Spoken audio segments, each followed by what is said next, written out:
Okay, so what if I told you that we're about to unpack just two sentences from an ancient letter, but that those two sentences claim to hold the literal secret to the universe?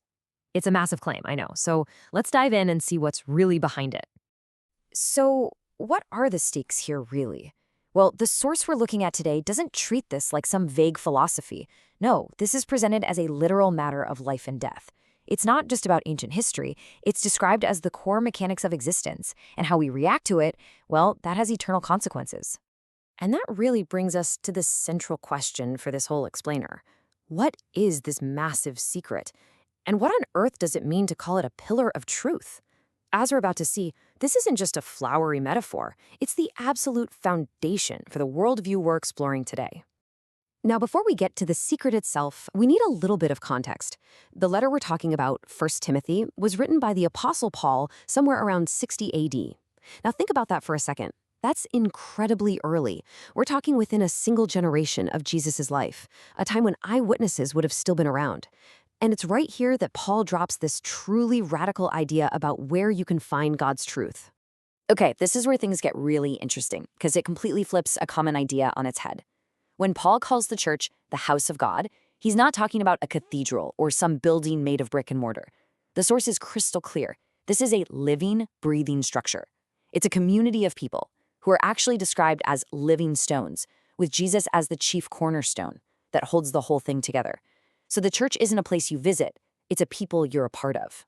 So this living house has a pretty important job: to hold up the truth. And that truth is wrapped up in a phrase that just grabs you right away. Great is the mystery of godliness. So let's pull back that curtain and unpack what this mystery actually is. First things first, we've got to get the definition of mystery right. See, when you and I hear that word, we think of a whodunit, right? A puzzle to solve. But that's not what it means here at all. In this context, a mystery is a secret that has been revealed. It's like a cosmic curtain has been pulled back. For ages, this truth was hidden, but now the stage lights are on and the secret is out in the open for everyone to see.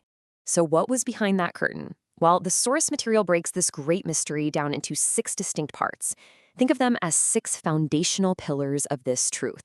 So let's just take them one by one.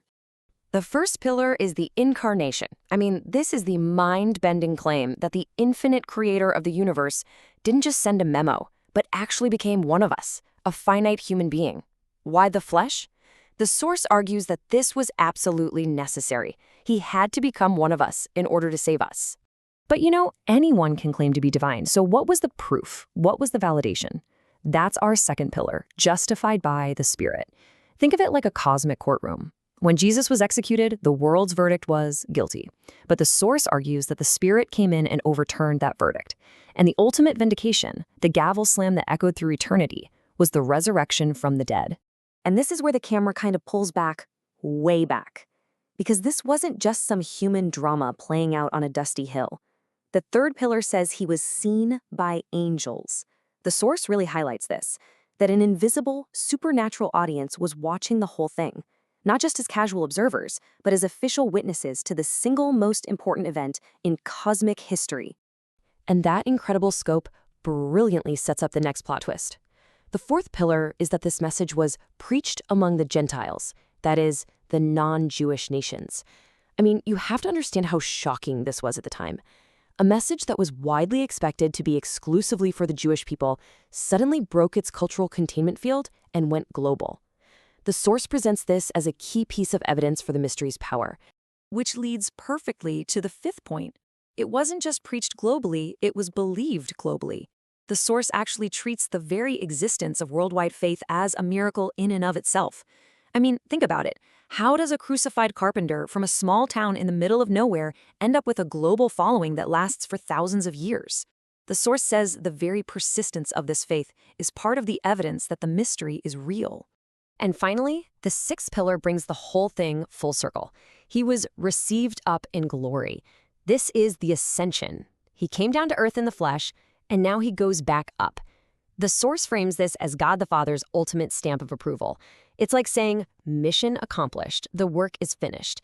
He's welcomed back, not in defeat, but in total glory. So that's the 6-part mystery.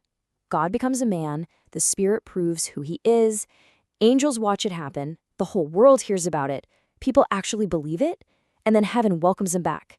But this is where the source pivots. It goes from what happened to so what? What does this actually mean for you and me? And the source presents a really stark choice. For the believer, accepting this mystery means your entire life's center of gravity has to shift. It's a path that pretty much guarantees you'll face some opposition.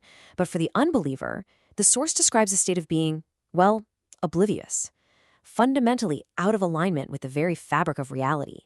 But the source doesn't just frame unbelief as some kind of legal mistake. It uses this phrase that really just jumps off the page: robbed of knowing the wonder of God. And that suggests that rejecting this mystery isn't just about breaking a rule, it's a profound loss. It's being deprived of something beautiful and absolutely essential to what it means to be human. And this brings us all the way back to where we started, that living pillar of truth, made up of people. The entire job of these living stones is to hold up and display this incredible mystery we just unpacked. But that leads to one final, lingering question that the source kind of leaves us to wrestle with. And here it is. If the church, the actual people who form this pillar, if they crack, if its members fail to faithfully reflect this mystery in how they live, what happens then? Does the world lose its only access to this revealed truth? It's a huge, powerful question about responsibility that puts the weight right back on those living stones. And it's definitely something to think about long after this explainer is over.